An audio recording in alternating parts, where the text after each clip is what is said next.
योगीराम सुरत कुमार, योगीराम सुरत कुमार, योगीराम सुरत कुमार, जय गुरुराय। ओम अन्नामलै वासाय विद्महे वैकुंठ रूपाय धीमहि तन्नो योगी राम सुरत कुमार प्रचोदयात्। எல்லாமல்ல எம்பெருமான் அகிலாண்ட கோடி பிரம்மாண்ட நாயகர் யோகி ராம் சுரத்குமாருடைய அருட்பெரும் கருணையிலே நனைந்திருக்கக்கூடிய எமது அன்பான பக்த பெருமக்களே, கழிஞ்ச வாரம் சத்சங்கத்துல நாம பேசின டாபிக் பத்தி சில கேள்விகள் கேட்கலாமா?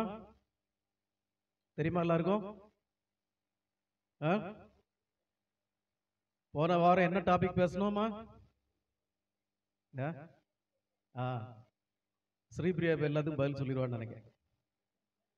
சத்சங்கம் முடிஞ்சா வீட்டில் போய் அதை ரிப்பீட் கேட்கணும். என்ன பேசியிருந்த நேரத்தை நம்ம சரியா கவனிக்கலையங்கிற கேட்கணுங்கிறது யாருக்கும் கிடையாது. விட்டா அப்படியே எல்லாம் தூக்கி கொண்டு தலையணைகளை வச்சுட்டு தூங்கிட வேண்டியதான். அப்புறம் போய் ஃபேஸ்புக்கில் ரீல்ஸ் மட்டும் தான் பார்க்கணும். போன வாரம் சத்சங்கத்தில் என்னெல்லாம் பேசணுமா?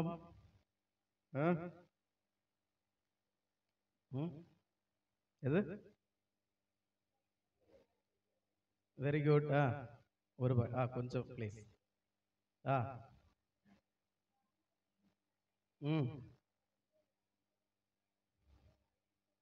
Excellent excellent great. Very good. Guruvayur, very good. எல்லாரும் கிளாப் பண்ணுங்க. அந்த ஒரு பிள்ளை தான் கொஞ்சம் ஒழுங்கா சத்சங்கம் கேட்குது. வேற எல்லாம் உனக்கு வந்ததுக்கு நான் என்ன செய்ய அப்படின்னு சொல்லி உட்கார்ந்து. இல்லாமல்ல எம்பெருமான் யோகி ராம் சுரத்குமாருடைய பரம பக்தர்களே,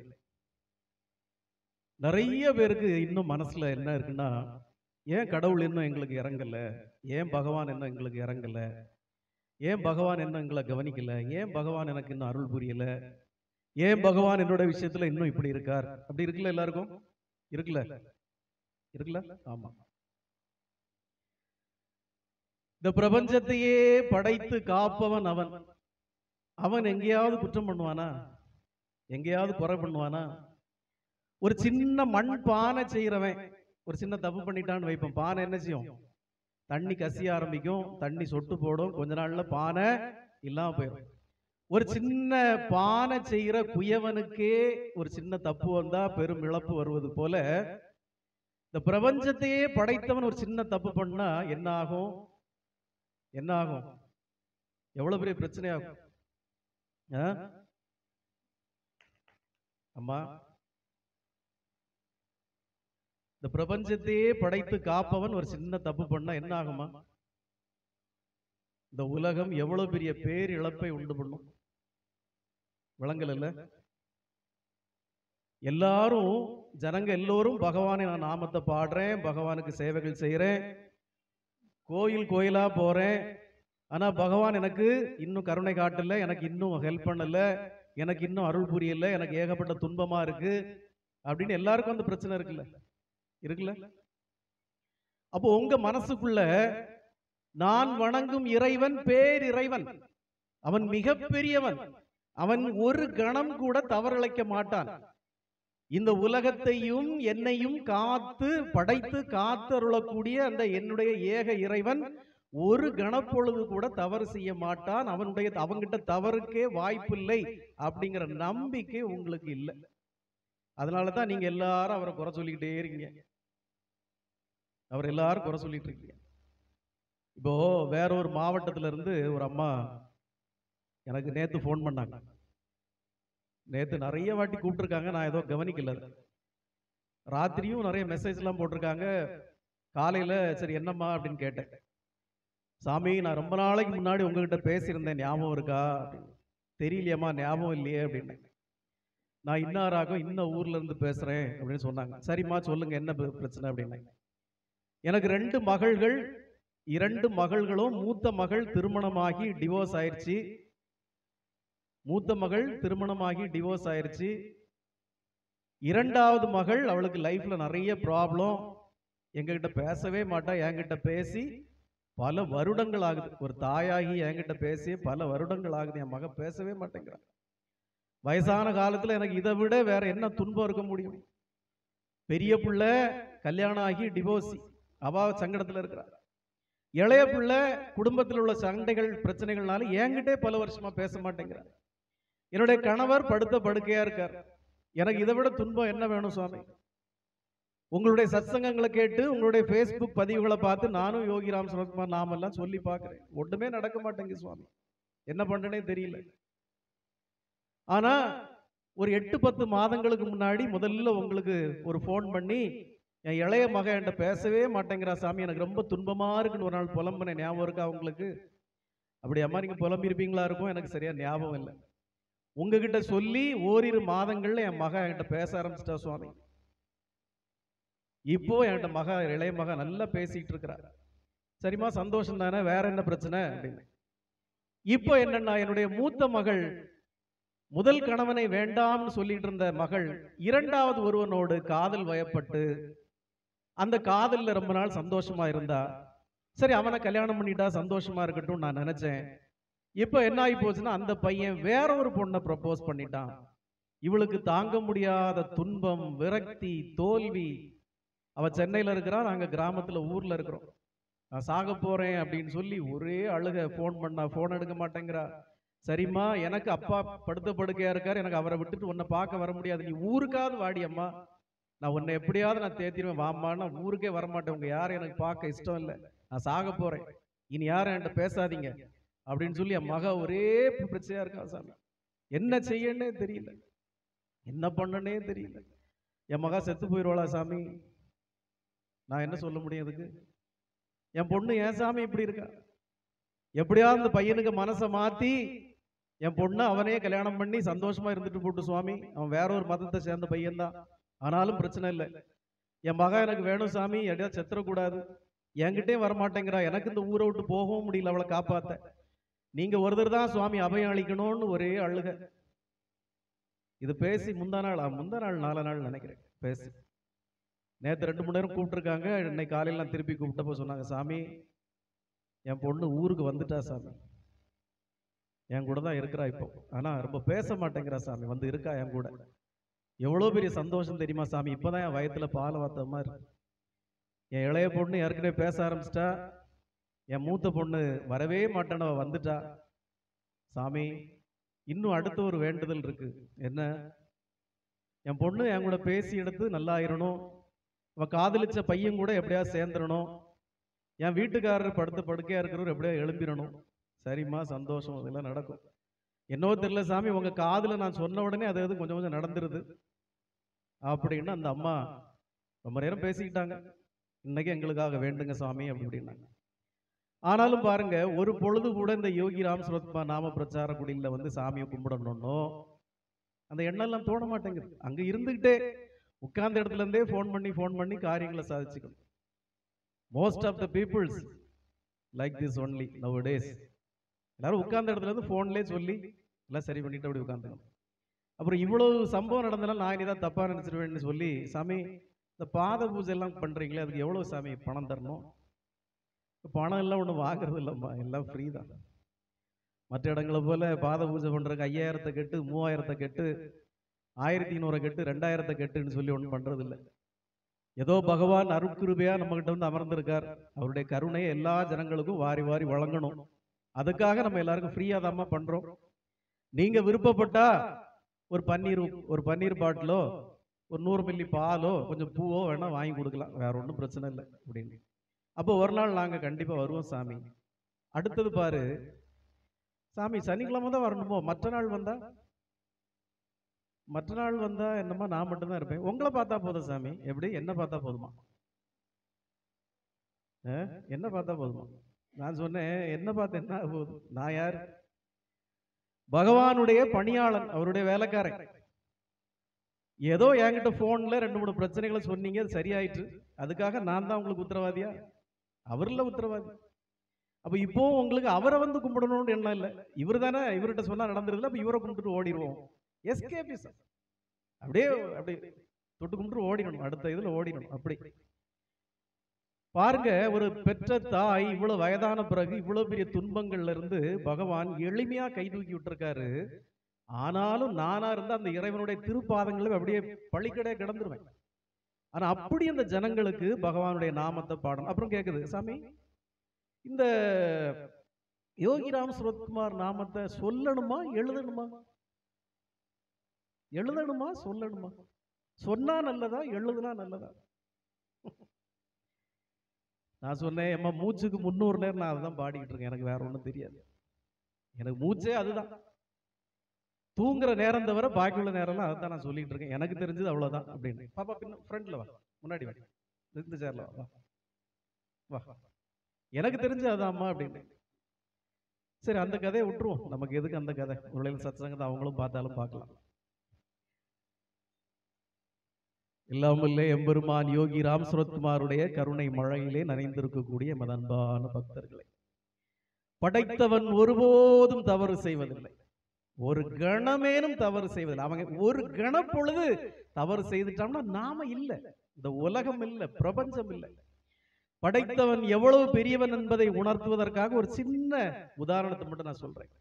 இந்த பிரபஞ்சத்தை பகவான் படைத்து, இந்த உலகத்தை பகவான் படைத்து, நம்மை போன்ற அத்தனை மனிதர்களையும் ஜீவராசிகளையும் உயிரினங்களையும் படைக்கும் போது இறைவன் யோசிக்கிறான், உலகத்தை படைச்சிட்டோம், அத்தனை ஜீவராசிகளையும் படைச்சிட்டோம், இவங்களுக்கு தண்ணி வேணுமே குடிக்க, தண்ணி இல்லாம இந்த ஜனங்க என்ன செய்யும்? அப்போ பாரு, இந்த உலகத்தில் உள்ள அத்தனை உயிரினங்களுக்கும், மரம் செடி கொடி கோழி ஆடு மாடு மனிதர்கள் எல்லோருக்கும் தண்ணி தேவை. அப்போ இறைவன் நம்ம வீட்டுக்கு தண்ணி தேவைன்னா நம்ம என்ன பண்ணுவோம்? ஒரு பெரிய டேங்க் கட்டுவோம், அப்படிதானே? 500 லிட்டர் 600 லிட்டர் 1500 லிட்டர். கடவுள் யோசிக்கிறான், இந்த ஜனங்களுக்கு தண்ணீரை சேமிக்க நான் என்ன செய்வேன்? அப்போ ஒரு மிகப்பெரிய டேங்க் கட்டுறான் தண்ணிக்கு. சரி, தண்ணி எவ்வளவு நாள் கெடாம இருக்கும்? ஒரு டேங்க்ல நீங்க தண்ணியை பிடிச்சு போட்டீங்க, எவ்வளவு நாள் தண்ணி கெடாம இருக்கும் பாப்பா? நீனாவா நீனு தண்ணி எவ்வளவு நாள் கெடாம இருக்கும்? 1 வீக். தண்ணி கொஞ்ச நாள்ல கெட்டு போயிடும். இறைவன் யோசிக்கிறான், இந்த உயிரினங்களுக்கு, நான் படைத்த இந்த புண்ணிய ஆத்மாக்களுக்கு தண்ணி வேணுமே, தண்ணியை எவ்வளவு நாள் சேர்த்து வைக்க முடியும் அப்படின்னு இறைவன் என்ன பண்றான்? அவன் எவ்வளவு பெரிய ஆள் பாரு. அவன் சேர்த்து வச்ச அவ்வளவு 1000 லட்சம் கோடி லிட்டர் தண்ணியில அதை கெட்டு போகாம இருக்கிறதுக்கு என்ன சேர்க்கிறான்? உப்ப சேர்க்கிறான். உப்புக்கு கெமிக்கல் நேரம் என்னமா? என்ன குளோரைடு? Sodium chloride. சோடியம் குளோரைடை சேர்த்து அந்த தண்ணியை கெடாம பாதுகாத்துக்கிறான். எங்க? கடல்ல. இந்த மனிதர்களுக்கு தண்ணி வேணுமே, இந்த தண்ணி பல லட்சம் பல கோடி ஆண்டுகளாக அந்த தண்ணியை ஸ்டோர் பண்ணி வைக்கணுமே, இந்த தண்ணி கெட்டு போயிருமே, இந்த தண்ணியை கெடாம பாதுகாக்கணுமேன்னு சொல்லி அளவுக்கு அதிகமான சோடியம் குளோரைடை சேர்த்து தண்ணியை கெடாம பிரிசர்வேட்டிவ் ஆர்டர் பண்ணி அதை பிரிசர்வ் பண்ணி வைக்கிறான் பகவான். அப்போ இந்த தண்ணி அப்படியே ஜனங்க குடிச்சிட முடியுமா? இந்த தண்ணியை அப்படியே எடுத்து பருகிற முடியுமா? முடியாது. அதுல என்ன வித்த காட்டுறான் பாரு. அதை அப்படியே தண்ணியை மட்டும் நமக்கு தேவைப்படுறச்செல்லாம் அதை சோடியம் குளோரைடு இல்லாம வெறும் தண்ணியை அப்படியே ஆவியாக்கி, அப்படியே மேகமாக்கி, இந்த உலகமெல்லாம் கொண்டு போய் தண்ணியை வாரி வாரி வழங்குறான் என் தகப்பன்.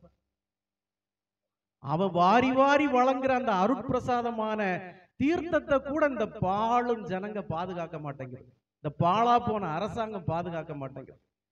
அவை நமக்காக எத்தனை கோடி ஆண்டுகளுக்கு தண்ணீரை சேமிச்சு வச்சு அதை பாதுகாத்து ஒரு இறைவன் நமக்கு பிரசாதமா தந்துகிட்டே இருக்கிறான். இந்த பாழா போன ஜனங்களுக்கு தண்ணீரையாவது பாதுகாக்க தெரியுதா? தெரியாது. எனது அன்பான பக்த பெருமக்களே, நீங்க கொஞ்சம் யோசித்து பாருங்க. ஒரு இறைவன் நம்மை படைப்பதற்கு முன்னாடி நமக்கு வேண்டியதெல்லாம் எப்படி அவன் பொத்தி பொத்தி பாதுகாத்து வைக்கிறான் பாரு. இப்படிப்பட்ட இறைவனா உங்களுக்கு துரோகம் செய்வான்? இப்படிப்பட்ட இறைவனா உங்களுக்கு பாவம் செய்வான்?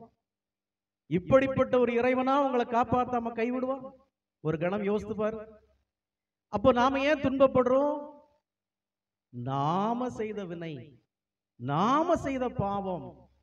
எந்த உயிரினத்துக்கும் இல்லாமல் இந்த மனித உயிரினத்திற்கு மட்டும் பகவான் எத்தனை புராணங்களை, எத்தனை இதிகாசங்களை, எத்தனை வேதங்களை அருளியும் தானே மனித வடிவாக அவதரித்து வந்து வாழ்ந்து காட்டியும் இந்த பாழா போன ஜனங்களுக்கு புத்தி இல்லையே. அப்ப நீ செய்த கர்மாவை நீயே தான் அனுபவிக்கணும். அது கடவுள் என்ன செய்வார்? அப்போ இப்படிப்பட்ட ஒரு குருவின் மூலமாக இந்த திருவடி பூஜைகளை செய்ய சொல்லி, நாமத்தை பாட சொல்லி பகவான் உங்களுக்கு பாக்கியத்தை அருளிய போதும் எத்தனை ஜனம் வந்து இதுல கூப்பிடுது? எத்தனை ஜனம் நாமத்தை பாடுது, எத்தனை ஜனம் வந்து பாதத்துக்கு பணி வளைச்சு நம்ம கடந்து கூப்பிட வேண்டியிருக்கு. வாங்க வாங்க எல்லாரும் வாங்க, பாத பூஜைக்கு வாங்க, எல்லாரும் கூப்பிட வேண்டியிருக்கு. இந்த நாமம் எவ்வளவு சக்தி வாய்ந்த நாமம் என்பது இன்னும் இந்த பாழா போன ஜனங்களுக்கு தெரிய மாட்டேங்குது. இன்னும் இந்த பாழா போன ஜனங்களுக்கு தெரிய மாட்டேங்குது. இந்த நாமம் எவ்வளவு உயர்ந்த நாமம். இந்த உலகத்திலே உங்களை காக்கும் ஒரே ஒரு சக்தி இந்த நாமம். போன வாரம் சொன்ன சத்சங்கத்துல இருந்து ஒரு பகுதியை மட்டும் சொல்லி முடிச்சிடணும், நேரம் ஆயிடுச்சு. அடுத்ததாக நம்முடைய வேதம் என்ன சொல்லுது? நாமத்தை சந்தேகிப்பது பாவம். நாமத்தின் மீது நம்பிக்கை இல்லாமல் நாமத்தை சந்தேகிப்பது பாவம் அப்படின்னு சொல்லுது. ஏன் நாமத்தை சந்தேகிக்க கூடாது? ஏன் நாமத்தின் மீது உங்களுக்கு சந்தேகமே வரக்கூடாது? ஏன் வரக்கூடாது? இந்த கலியுகத்திலே இந்த நாமத்தை தவிர நமக்கு வேற மருந்து இல்லை, நமக்கு வேற உணவு இல்லை, நமக்கு வேற மூச்சு இல்லை. உன்னால வேற என்ன செய்ய முடியும் எனக்கு சொல்லு? இந்த நாமத்தை பாடுவதை தவிர இங்க இருக்கிற இந்த ஜனங்களால வேற என்ன செய்திட முடியும் எனக்கு சொல்லு? இல்ல சாமி நீங்க சொல்ற மாதிரி இல்லை, என்னால அதை செய்ய முடியாது. காரைக்கால் அம்மையார் மாதிரி தலைகளை நடந்து போவியா? சொல்லு. காரைக்கால் அம்மையார் மாதிரி நான் தலைகளை நடந்து போவேன் சாமி, கைலாயத்துக்கு நடந்து போவேன் முடியுமா? இல்ல அப்பர் பெருமான் மாதிரி 2 முட்டு எலும்பும் தேய தேய தேய்ச்சி தேய்ச்சி 84 வயசுல ஊந்து ஊந்து உன்னால போக முடியுமா? சொல்லு. இறைவன் எளிமையான ஒரு விஷயத்தை தந்திருக்கான், நாமத்தை மட்டும் பாடு. இந்த நாமத்தின் மீது துளி கூட உனக்கு சந்தேகம் வரக்கூடாது. இந்த நாமத்தின் மீது துளி கூட நம்பிக்கை இல்லாமல் உனக்கு இருக்கவே கூடாதுங்கிறது நம்முடைய வேதங்கள். இதுக்கு ஒரு கதை சொல்றேன். கதை சொல்லணும்ல சுப்லட்சுமி? கதை சொல்றாதான் நமக்கு ஒரு கேட்கறதுக்கு ஒரு சந்தோஷம். ராமாயணத்திலே ராவணனுக்கு எதிரான பிரம்மாண்டமான யுத்தம் நடந்து கொண்டிருக்கிறது. நடந்தது இல்ல? அப்போ லக்ஷ்மணன் பக்கத்துல விபீஷணன் உட்கார்ந்து ஐடியா சொல்லிக்கிட்டே இருக்கிறான். விபீஷணன் யாரு? ராவணனுடைய தம்பி. ராமர் கிட்ட வந்து சரணாகதி அடைந்து இப்ப ராமர் பக்கத்துல இருக்கிறான். அவன் லக்ஷ்மணன் பக்கத்துல உட்கார்ந்துக்கிட்டு ஒவ்வொரு அசுரன்களும் வரப்போ, லக்ஷ்மணா இந்த வரானே இவன் வந்து படுபாதக பய, இவனை இப்படி எல்லாம் அடிச்சா சாக மாட்டான், நீ இதை வச்சு அடி செத்துருவான், இப்படி சொல்லி சொல்லி கொடுத்துக்கிட்டே இருக்கிறான் விபீஷணன். லக்ஷ்மணன் அவன் சொல்ற மாதிரி அடிக்கிறான். லக்ஷ்மணா இன்னும் ஒருத்த வரான் பாரு, இவன் படுபாதக பய, இவனை அக்னி அம்ப விட்டு அடி, அப்பதான் சாவான். ஏன்னா விபீஷணனுக்கு எல்லாம் தெரியும், அங்க வளர்ந்தவன் தானே இவன். விபீஷணன் இப்படி ஒவ்வொன்னா சொல்லி சொல்லி சொல்லி சொல்லி கொடுக்குறான் லக்ஷ்மணன் கிட்ட. லக்ஷ்மணா இன்னும் ஒருத்த வரான் பாரு, இவனை விட்டுறாத விட்டுறாத விட்டுறாத, அடி அடி, இவனை இவனை வாயு அம்பால் அடி, இவன் காத்து மாதிரி பறப்பான், அடி அடி இவன் அடி விடாத. அப்படி போர் நடந்து கொண்டே இருக்கும் போது ஒரு மிகப்பெரிய அசுரன் திடீர்னு எழும்பி வரான். பிரம்மாண்டமான உருவத்தில் இருக்கிறான். அவருடைய தோள்கள்ல மேகம் தட்டுதான், உரசுதான். கண்கள் எல்லாம் பழுப்பு கலர்ல இருக்குதான். முடியெல்லாம் அப்படியே ஸ்டெயின்லெஸ் ஸ்டீல்ல செய்து போட்ட மாதிரி இருக்குதான். அவன் அங்க இருந்து வேகமா ஓடி வரான். விபீஷணன் லக்ஷ்மணன் சொல்றான், லக்ஷ்மணா நான் வரான் பாரு, இவனை விட்டுறாத, எக்காரணம் கொண்டு அவனை விட்டுறாத, இவனை விட்டா நம்ம ராவணனை நெருங்க முடியாது, கொன்று இவனை அப்படிங்கிறான். இவன் அவ்வளவு எளிமையானவன் இல்ல, மகா பாதகன், இவனை எப்படியா கொன்று லக்ஷ்மணா கொன்று அப்படிங்கிறப்போ லக்ஷ்மணனுடைய காதுக்கு ஏதோ ஒண்ணு கேக்குது, லேசா முணுமுணுத்து கேக்குது. இப்ப விபீஷணன் சொல்றான், விபீஷணா கொஞ்சம் இரு கொஞ்சம் இரு, வரவன் யாரு, அவன் யாருங்கிறது இப்ப முக்கியம் இல்ல, நீ இவனை விட்டுறாத, மிகப்பெரிய அசுரன், இவனை விட்டுட்டியன்னா நம்ம ராவணனை கொல்ல முடியாது, ராவணனை நம்ம போய் அடைய முடியாது, கொன்று இருப்பா இரு, இவன் யாரு யாருங்கிறது இப்ப முக்கியம் இல்ல லக்ஷ்மணா, அவன் அடி. இல்ல என் காதுக்கு ஏதோ கேக்குது, அவன் ஓடி வரச்சு ஏதோ கேக்குது, என்ன கேக்குது? அது வேற ஒண்ணும் இல்ல லக்ஷ்மணா, அவன் ராம நாமத்தை சொல்லிட்டே வரான். எது? ராம நாமத்தை சொல்லிட்டு வரான் அந்த அசுரன். என்னால முடியாது, I can't, I never to this, என்னால கொல்ல முடியாது. ராம நாமத்தை பாடுறவனை நான் எப்படி கொல்லுவேன்? நெவர், வாய்ப்பே இல்லை. விபீஷணன் சொல்றான், லக்ஷ்மணா தப்பு பண்ணிராத தப்பு பண்ணிராத, நான் கெஞ்சி கேட்டுக்கிறேன், இவனை எப்படியாவது கொன்னுரு, இவன் மிகப்பெரிய அசுரன், ராம நாமத்தை பாடுவதால நீ நல்லவன் நினைச்சிடாத, இவன் மிகப்பெரிய அசுரன், இவனை நீ கொல்லாம விட்டால் நம்ம ராவணனை அழிக்கவே முடியாது லக்ஷ்மணா, பிளீஸ் கொன்றவனை அப்படிங்கிறான்.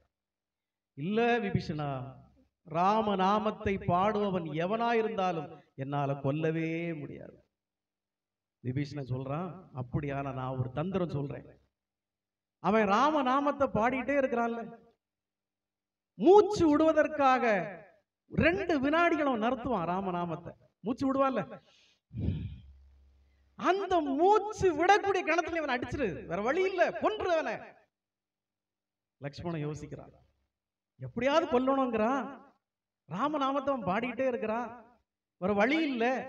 சரி, அப்போ இவன் சொல்ற மாதிரி மூச்சு விடக்கூடிய நேரம் அவன் ராமநாமத்தை நிறுத்துறான். அந்த நேரத்தில் அடிச்சிருவான், வேற வழி இல்ல அப்படின்னு ஓடி வந்த அரக்கன் ராமநாமத்தை அடுத்து சொல்றதுக்காக மூச்சை விட்டு எடுத்தான். ஒரு செகண்ட் லக்ஷ்மணன் அடிச்சிட்டான், டமார்னு அடிச்சிட்டான். செத்து விழுந்தான். அவ்வளவு பெரிய உருவம். லக்ஷ்மணன் கேட்டா, விபீஷணா இது யாருப்பா? ராமநாமத்தே பாடிட்டு ஓடி வந்தான், நீயும் அவன் மூச்சு விடுற நேரத்தில் அடிச்சிடுன்னு சொன்னியே, நான் அடிச்சு கொன்னுட்டேன், யாருப்பா இது? என் மகன்தான் லக்ஷ்மணா. அப்படி போன சத்சங்கத்தில் நம்ம சொன்னோம், ஆஞ்சநேய பெருமான் இலங்கைக்கு போனப்போ 2 இடத்துல தான் ராமநாமம் கேட்டது. ஹரிநாமம் 2 இடத்துல தான் கேட்டது. ஒண்ணு எங்க? அசோகவனத்துல சீதா பிராட்டியார் இருந்த இடத்துல. இன்னொன்னு எங்க கேட்டது? விபீஷணன் வீட்டுல. விபீஷணனுடைய மகன் தான் இவன். ராமநாமத்தை பாடி வந்தவன் எனது மகன், அவனைத்தான் நான் கொல்ல சொன்னேன். இங்க நீங்க சில விஷயங்களை கவனிக்கணும் என அன்பான பக்தர்கள். ராமநாமத்தை பாடுவதாலேயே நாம் ரட்சிக்கப்படுவதில்லை. நீங்க நல்லா புரிஞ்சுக்கணும். நான் ராமநாமத்தை பாடுறேன், யோகி ராம் சுரத்குமார் நாமத்தை பாடுறேன், அது மட்டுமே சத்தியம். ரட்சிப்புக்கான வழி இல்லை.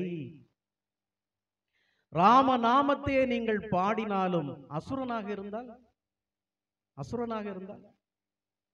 ராவணனும் தான் பெரிய சிவபக்தன், சூரபத்மனும் தான் பெரிய சிவபக்தன், அரக்கனா இருக்கவன் எல்லாம் பெரிய சிவபக்தன் தானே.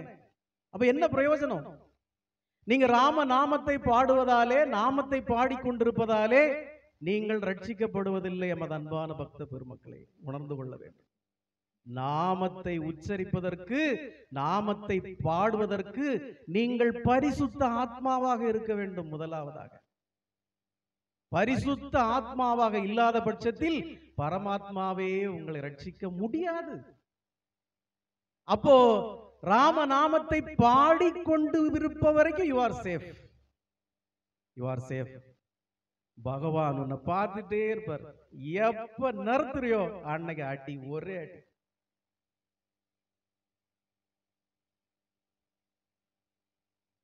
இல்லாமல்ல எம்பெருமான் யோகி ராம் சுரத்குமாருடைய கருணை மழையிலே நனைந்திருக்கக்கூடிய அன்பான பக்தர்கள், நாமத்தை உச்சரிப்பதின் வித்தியாசத்தை நீங்கள் உணர வேண்டும். பகவானை பற்றி பிடிப்பதின் பரிசுத்தத்தை நீங்கள் உணர வேண்டும். பகவானை நீங்கள் அவ்வளவு எளிமையாக அடைந்து விட முடியாது. ஏனென்றால் இந்த கலியுகத்திலே இந்த பாழா போன ஜனங்கள் நாம சொன்னது எதையும் கேட்க மாட்டான். ஆனா எங்க இருக்காரு, அவர் எங்கேயா இருக்காரு? எனக்கு காரத்தா, எனக்கு பணத்தா, எனக்கு சொத்தத்தா, எனக்கு தொழிலத்தா, எனக்கு பொண்டாட்டியத்தா, எனக்கு குழந்தையத்தா, அதத்தா இதத்தான் பிச்சு புடுங்குவான்னு சொல்லி பகவான் ஓடி போய் ஒழிச்சுக்கிட்டார். எங்க ஒழிச்சுக்கிட்டாரு பகவான்? பார்வதி தேவிட்ட ஈஸ்வரன் கேட்கிறாரு, எம்மா இந்த இந்த மானிட ஜென்மங்களோட தொல்லை தாங்க முடியலம்மா, எதை கொடுத்தாலும் அதத்தா. அடுத்த நேரத்துக்குன்னு சேர்த்து வைக்கிறதுக்கு ஒரு ஜீவராசி இந்த உலகத்துல இல்லை. இவன் மட்டும் அடுத்தடுத்த ஜென்மத்துக்கும் சேர்த்து வைக்கிறான். ஒரு கோழிக்கு உணவு போட்டு அந்த நேரம் மட்டும் தான் திங்கிது போய் படுத்துக்குது. ஒரு ஆட்டுக்கு புல்ல போட்டு அந்த நேரத்துக்கு மட்டும் தான் திங்கிது போய் படுத்துக்குது. ஒரு மாட்டுக்கு வைக்கோல போட்டு அந்த நேரத்துக்கு மட்டும் தான் திங்கிது போய் படுத்துக்குது. இந்த பாழா போன மனுஷன் மட்டும் எனக்கு மட்டும் இல்லை, எனக்கு ஒண்ணுதான், எங்க அப்பாவுக்கு ஒண்ணுதான், எங்க அம்மைக்கு ஒண்ணுதான், பேரனுக்கு ஒண்ணுதான், எல்லாருக்கும் வரிசையாத்தா. எவ்வளவு ஆதாயம் எடுக்க முடியுமோ சிவகுமார்ட்ட இருந்து அவ்வளவு ஆதாயத்தை பிடிக்கிட்டு போயிடணும். ஒரு இழுச்ச வாங்கி சிக்கியிருக்கான், எனக்கு ஒண்ணுதாப்பா, எங்க அப்பாவுக்கு ஒண்ணுதான், எங்க அம்மைக்கு ஒண்ணுதான், எனக்கு பிள்ளைக்கு ஒண்ணுதான், எல்லாருக்கும் ஆளுக்கு ஒண்ணு தாப்பா தா. எவனோ ஒருத்தன் இழுச்ச வாங்கி சிக்கியிருக்கான், ஆளாளுக்கு ஒண்ணு பிடிக்கிட்டு போயிடணும், அவ்வளவுதான். இறைவன் யோசிக்கிறான், எவ்வளவு கொடுத்தாலும் நிறைய மாட்டேங்குது, எவ்வளவு கொடுத்து போவானுக்கு, எங்க போனாலும் விடவும் மாட்டேங்கிறான். திருவண்ணாமலையில போயிருந்தா அங்க வந்துடுறான் தொல்லை பண்றது, சிதம்பரத்துல போயிருந்தா அங்கேயும் வந்துடுறான், இல்லை எல்லாம் வேண்டான்னு திருப்பதியில போய் நாமத்தை போட்டுட்டு இருந்தா அங்கேயும் வந்துடுறான். எப்போ நேரம் ஆகப்பா 48 மணி நேரம் ஆகணும்னா நான் நிக்கிறான், இளவு கொடுத்துட்டு போவான், இவனோட முடியல எனக்கு அப்படின்னு சொல்லி பார்வதி தேவிகிட்ட போய் அபயம் கேட்டாரா, ஏமா நான் என்ன செய்ய இந்த பாழ் மனுஷங்கிட்ட இருந்து. பொதுவா ஒரு வீட்டுல ஒரு புள்ள திருடுற புள்ள இருக்குன்னு வைங்க. அப்பா சட்டையை கலத்தி போட்டோன்னா சட்டையில இருந்து 100 ரூபா 200 ரூபா திருடி இருந்துன்னு வைங்களேன். ஒரு புள்ள அவன் பணத்தை எங்க வச்சாலும் திருடிடுது. புள்ள பீரோல வச்சாலும் திருடிடுது, பர்ஸ்ல வச்சாலும் திருடிடுது. ஒரு இடத்துல வச்சா அந்த புள்ள திருடாது. எங்க அவனுக்கு புத்தகத்துக்குள்ள ஒரு இடத்துல ஒரு பேஜுக்குள்ள வச்சுட்டீங்கன்னா அவன் திருடவே மாட்டான். ஏன்னா புத்தகத்தை எடுத்து படிச்சாதானே, புத்தகத்தை எடுத்து படிச்சாதானே அவன் திருடுக்கு வாய்ப்பு இருக்கும். அவன் புத்தகத்துக்குள்ள ஏதாவது கணக்கு நோட்டுக்குள்ள வச்சுட்டீங்கன்னா போதும். கணக்கு புக்குள்ள வச்சுட்டா கணக்கை பார்க்கவே மாட்டான். அப்போ இறைவன் யோசித்தான், இவன்கிட்ட இருந்து எஸ்கேப் ஆகிறதுக்கு ஒரே ஒரு வழிதான் இருக்கு. இவனுக்குள்ளே போய் ஒளிச்சு இருந்துக்கிட்டான்னா இவன் தனக்குள்ள தேடவே மாட்டான். இறைவன் எப்போதும் வெளியே தான் தேடிக்கிட்டே இருப்பான். எங்க இருக்காரு? இந்த மலையில இருக்காரா, அந்த மலையில இருக்காரா, அந்த கோயில்ல இருக்காரா, இந்த கோயில்ல இருக்காரா. அப்போ அந்த மனிதனின் மனதுக்குள்ள போய் ஒளிச்சுக்கோன்னு சொல்லி எல்லாம் இல்ல ஈஸ்வரன் இங்க வந்து ஒளிச்சுக்கிட்டார். அப்ப நாம இறைவனை அடையணும்னா கடை உள்ள கடை கடந்து உள்ளே போ, அதுதான் கடவுள். ஒரு விடுகதை மாதிரி கடவுள் சொல்லி வச்சுட்டான். ஆனா அந்த விடுகதைக்கெல்லாம் ஒரு பயலுக்கும் ஆன்சர் தெரியாது. அதனாலதான் கடவுளை தேடி தேடி அங்க போறான் இங்க போறான், ஒரு மலையும் விடுவதில்லை, ஒரு சித்தர் மலையை விடுவதில்லை, ஒரு பயலையும் நிம்மதியா இருக்க விடுவதில்லை. வள்ளி கோயிலுக்குள்ள போயிறான், தெய்வான காட்டுக்குள்ள போயிறான், முருகனை விடுதல். இப்ப லேட்டஸ்டா ஒரு குரூப் கிளம்பிக்கு தெரியுது. சதுரகிரி மேல, சந்தனகிரி மேல, அந்த கிரி மேல, இந்த கிரி மேல உடனே விடுதலை. சித்தர்லாம் துண்டகான துணியை காணும் ஓடி இருப்பான். எப்ப ஒரு பயில இருக்க விடாமலே நம்மள நிம்மதியா. இந்த நாட்டுக்குள்ளதான் துன்பம்னு சித்தர்கள் அந்த காட்டுக்குள்ள போய் காட்டுக்குள்ளேயும் போக ஆரம்பிச்சிட்டான். அங்க சித்தர் இருக்காரு, இங்க சித்தர் இருக்காரு, அங்க சித்தரை பார்த்தேன், இங்க சித்தரை பார்த்தேன்.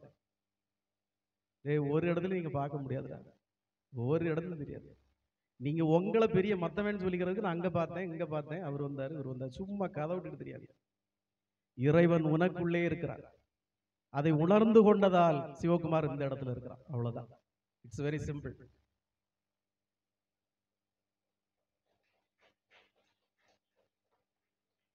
என்னமா கடந்து போனோம், உள்ள கடந்து போனோம். அந்த கடந்து உள்ள போறதுக்கு நமக்கு நிறைய தடைகள் இருக்கு. அந்த தடைகள் எல்லாம் தகர்த்து எறியணும். அதற்கு நீ ஈஸ்வரனை துணைக்கு நாட வேண்டும். இறைவா, இந்த தடைகளை தாண்டி போறதுக்கு எனக்கு அருள் தான். என்னெல்லாம் தடைகள் இருக்கு? மாயை, ஆசை, பாசம், இதெல்லாம் உனக்கு தடை கற்கள். பாசம், எதை பார்த்தாலும் பாசம் வைக்கிறது, எதை பார்த்தாலும் ஆசை வைக்கிறது, எந்த மாயைக்கு மயங்கிறது. இங்க பார்க்கிற எதுவும் உனக்கு நிரந்தரமானது இல்லை, எல்லாமே அழிந்து போகக்கூடியது. உள்ள ஒண்ணு இருக்குன்னு சொல்றானே, அது மட்டும்தான் நீ இறந்த பிறகு உன் கையை பிடித்து அழைத்து கொண்டு போவது, மீண்டும் கையை பிடித்து இங்க அழைத்து கொண்டு வருவது. எங்க அழைச்சிட்டு போனோம், திருப்பி எங்க அழைச்சிட்டு வரணுங்கிறத முடிவு பண்றதுதான் இந்த இடம். நீ அங்க போறியா இல்ல வேற எங்க போய் இன்னும் நிறைய போறியா அப்படிங்கிறத முடிவு பண்றதுதான் பகவான் தன்னுடைய திரு பாதங்களை நீட்டி தந்திருக்கார். பிடிச்சுக்கோ, வேற வழி இல்லை உனக்கு. இதுக்குமா நான் அவங்க கிட்ட கெஞ்சணும், வாங்க வாங்க வாங்கன்னு. இஷ்டம் இருந்தா வாங்க, இல்லைன்னா போங்க, அவ்வளவுதான். புண்ணியத்தை தாரதுக்கு நான் உங்களை இன்னைக்கு போட்டு அழைப்பா வச்சு அழைச்சிக்கிட்டே இருக்க முடியும்? இது நான் இப்ப சொன்னதெல்லாம் வேத சத்தியம், வேதத்திலே நிகழ்ந்தது. எமது அன்பான எம்பெருமான் யோகி ராம் சுரத்குமாருடைய பக்த பெருமக்களை, தயவு செய்து புரிந்து கொள்ளுங்கள். நீங்கள் வாழ்ந்து கொண்டிருப்பது உண்மை அல்ல, நீங்கள் பார்த்து கொண்டிருப்பது உண்மை அல்ல, நீங்கள் நேசித்து கொண்டிருப்பது உண்மை அல்ல, நீங்கள் எனக்குன்னு வச்சிருக்கிறது எதுவுமே உண்மை இல்லை. இது எல்லாமே கூடிய விரைவில் நம்மை விட்டு போக போவது, நாமும் இங்கிருந்து போக போறவங்க. அதனால எது நிரந்தரமானதோ, எது நிஜமானதோ அதை பற்றி கொள், அதை விடாமல் பிடித்து கொள். உன்னுடைய கோபம், ஆணவம், அகந்தை எல்லாத்தையும் அழிச்சு கொட்டிரு. இங்க நீ ஒண்ணுமே கிடையாது, இங்க நீ ஒரு தூசு கூட இணை கிடையாது. நம்ம கொஞ்சம் முன்னாடி சொன்னனே, தண்ணீரை நமக்காக இவ்வளவு பாதுகாத்து வைத்திருக்கிற ஒரு இறை, இது ஒரு சின்ன எக்ஸாம்பிள் தான். இனி அடுத்து உனக்காக காத்த பாதுகாத்து வச்சிருக்காரு, உனக்காக மழையை பாதுகாத்து வச்சிருக்காரு, என்னத்தெல்லாம் அவர் பாதுகாத்து வச்சிருக்காரு.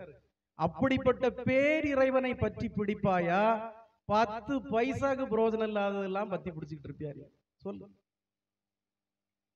எமது அன்பான எம்பெருமான் யோகி ராம் சுரத்குமாருடைய பரம பக்தர்களே, இந்த கணப்பொழுது உன்னுடைய புத்தியை சுத்திகரி, உன்னுடைய மூளையை சுத்திகரி, சிந்தித்து பார். உனக்கு பொழுது போகாம இருக்கிற செல்லாம் இந்த சத்சங்கத்தை யூடியூப்ல போட்டு கேளு, உன் புத்தி தெளியட்டும். இனிமேலும் அடுத்த சில ஆண்டுகள் தான் நமக்கு இருக்கு பாக்கின்னு நினைச்சுக்கோ. எந்த கணம்னு தெரியாதுன்னு நினைச்சுக்கோ. மரணம் எப்போதுன்னு தெரிந்தா மனிதனுக்கு நிம்மதி இல்லைன்னு சொல்லுவான். அடியேனை பொறுத்த மட்டும் மரணம் எப்போதுன்னு எனக்கு தெரிஞ்சா நான் சந்தோஷமா இருப்பேன், சந்தோஷமா இருப்பேன். தூங்காம பாடுவேன் அவர் நாமத்தை. இப்போவாது எவ்வளவு நாள் இருக்க போறோம் தூங்கிட்டு இருக்கிறேன், அப்புறம் தூங்கவே மாட்டேன். ஆகா, இன்னும் இத்தனை நாள் தான் இருக்கு, இத்தனை மணிக்கூர் தான் இருக்கு, ஒரு நொடியேனும் வீணாக்க கூடாது. அவருடைய நாமத்தை பாடிக்கொண்டே இருப்பேன், நான் பாடிக்கிட்டு இருப்பேன், நான் சந்தோஷப்படுவேன். எல்லாமல்ல எம்பெருமான் யோகி ராம் சுரத்குமாருடைய பரம பக்தர்களே, இந்த சத் சங்கம் இறைவனே உங்களுக்கு உபதேசிப்பதாக நீங்கள் நினைத்துக் கொள்ளுங்கள். எப்படி பகவத்கீதையிலே அர்ஜுனனுக்கு பகவான் கண்ணை திறந்தாரோ உபதேசத்தின் மூலமாக, இந்த உபதேசத்தின் மூலமாக உங்கள் அறிவு கண்களை தயவு செய்து திறங்க. நீங்க எங்க பார்க்கிறது எதுவும் நிரந்தரம் இல்லை, அவர் ஒருவரே நிரந்தரமானவர்.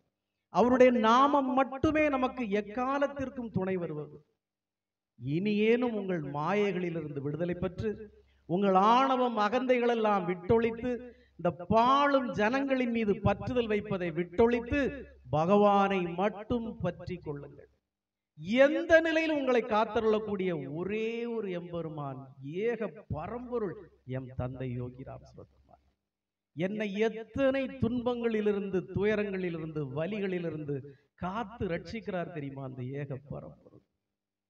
எனக்கு கணப்பொழுதேனும் துன்பத்தை தராமல், என்னை ஒரு இம்மி கூட அவர் இமை மூடாமல் என்னை காத்து ரட்சித்துக் கொண்டிருக்கிறார். நான் தான் பாவி தூங்கிடுறேன் அப்பப்போ, அவர் தூங்காமல் என்னை காத்து கொண்டிருக்கிறாரே. எவ்வளவு பெரிய ஏக இறைவன். இந்த உலகத்துல யாருக்குமே கிடைக்காத ஒரு பதவியை எனக்கு தந்திருக்கிறாரே. கூகுள் கம்பெனில சிஇஓ இருந்தா கூட இவ்வளவு பெரிய பதவியாது. ஏக இறைவன், இறைவனுக்கு பணிவிடை செய்வதை தவிர இந்த உலகத்துல பெரிய பதவி எதுமா? எது? ஒண்ணும் கிடையாது. எல்லாமல்ல எம்பெருமானுடைய திருவடிகளுக்கு பணிவிடை செய்கிற ஒரு பரமாத்மா எனக்கு, ஒரு பரம்பொருள் எனக்கு இந்த பாக்கியத்தை தந்ததால் நான் சந்தோஷமாக, நிம்மதியாக, ஹாப்பியா இருக்கிறேன். அவர் பாதத்தில் பணிந்து விட்டதால் எனக்கு எது கிடைத்தாலும் அது வரமாக, பிரசாதமாக நான் நினைக்கிறேன். ஒரு இமை பொழுது கூட, இமை பொழுதும் என் நெஞ்சில் நீங்காதான் தாழ்வாழ். இமை பொழுது கூட என் நெஞ்சிலிருந்து நீங்காதான் தாழ்வாழ். பாடினாரு, யார் பாடினா? சிவபுராணத்தில்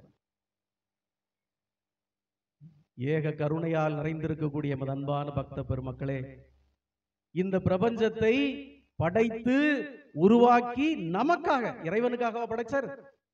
இவ்வளவு பெரிய அழகான உலகை அவருக்காக படைச்சார், நமக்காக படைத்தார் இறைவன். நமக்காக படைத்து நம்மை காத்து ரட்சிப்பதற்காக இவ்வளவு விஷயங்களை இங்கே வைத்து இன்றளவும் அதை காத்து ரட்சித்துக் கொண்டிருக்கிற ரட்சக பெருமானை நாம் துதிப்பதே நமக்கு நலம். ஒரு பொழுது கூட நீங்க அவரை சந்தேகப்படாதீங்க. ஒரு இமை பொழுது கூட நீங்க இறைவனை சந்தேகப்படாதீங்க. ஒரு நொடி பொழுது, ஒரு கண பொழுது கூட நீங்க இறைவனை சந்தேகப்படாதீங்க. அவன் எப்போதும் உங்களை காத்து ரட்சிக்கவே துடிக்கிறான். நீங்க செய்யற பாவம், நீங்க செய்த கர்மவினை, நீங்க பேசுறது செய்கிறது எல்லாமே அவங்கிட்ட நெருங்கிறத தடுக்குது. அதை புரிஞ்சுக்கோங்க. இனியேனும் பரிசுத்தமான வழியில் நடைபோடுங்கள். இனியேனும் பரிசுத்தமான வாழ்க்கை வார்த்தைகளை பேசுங்கள். நல்லவர்களோடு சேருங்கள். நான் நேத்து கூட ஒரு பதிவு போட்டிருந்தேன். எவன் உனது குருவை நிந்திப்பானோ, எவன் உனது தெய்வத்தை நிந்திப்பானோ அவனை முதல்ல கட் பண்ணு. எவன் ஒரு தெய்வத்தை உங்ககிட்ட நிந்திப்பானோ, அவங்கிட்ட போற ஐயேன்னு சொல்லுவானோ, இல்ல இவெல்லாம் பெரிய ஆளான்னு சொல்லுவானோ, அவனை முதல்ல கட் பண்ணு. இது மிகப்பெரிய பாவம்ங்கிறது வேதம். எவன் உன்னுடைய குருவை நிந்திப்பானோ, எவன் உனது இறைவனை நிந்திப்பானோ அவனை முதல்ல தூக்கி சாக்கடையில போடு. இறைவனையும் இறையை உணர்த்துபவனையும் விடாமல் பற்றிக்கொள், வாழ்க்கையை மோட்சம் பெறுவாய். உங்களுக்கு இப்ப நான் சொல்றதெல்லாம் வேடிக்கையா இருக்கும். என்ன சாமி ஏதோ மோட்சம் கீச்சா, அதெல்லாம் எங்க சாமி கண்ணால பாக்குறதா? எனக்கு பணம், எனக்கு பதவி, எனக்கு அந்தஸ்து, அதான சாமி முக்கியம். இல்லை இல்லை இல்லை. இனியேனும் உணர்ந்து கொள்ளுங்கள். எம்பெருமானுடைய திருவடிகளை பற்றி கொள்ளுங்கள். அவருடைய நாமத்தை விடாமல் ஜெபியுங்கள். ஏன் விடாமல் ஜெபியுங்கள்னு விபீஷணனுடைய மகனுடைய புராணத்தை நான் சொன்னேன்னா, அந்த இமைப்பொழுதும் என் நெஞ்சில் நீங்காதான் தாழ்வாள்னு அவர் ஏன் சொன்னாரு? இமைப்பொழுதும் உன் நாக்கு நாமத்தை மறக்காமல் இருக்கணும்னு ஏன் சொன்னாங்க? அந்த நாக்கில் சுவையாக நாமம் ஒட்டி கொள்ள வேண்டும் ஏன் சொன்னாங்கன்னா, நீ எவ்வளவு அயோக்கிய பயலா இருந்தாலும் நீ நாமத்தை சொல்றப்ப பகவான் பார்த்துக்கிட்டே இருப்பார். சொல்லு சொல்லு சொல்லு, ரைட், நிறுத்துவ பாரு ஒரு நாள், அன்னைக்கு அடிக்கிற அடி டங்கோரந்து போகும். என்ன என்ன குருஜி நீங்க டங்குவாரெல்லாம் சொல்லலாமா? அவங்களுக்கு அவங்க லாங்குவேஜ்ல சொன்னாதான் புரியும். யோகிராம் சுரத்குமார், யோகிராம் சுரத்குமார், யோகிராம் சுரத்குமார். ஜெய குருராயா. ஓம் அண்ணாமலை வாசாய வித்மகே வைகுண்ட ரூபாய தீமகி தன்னோ யோகி ராம் சுரத்குமார் பிரச்சோதயாத்.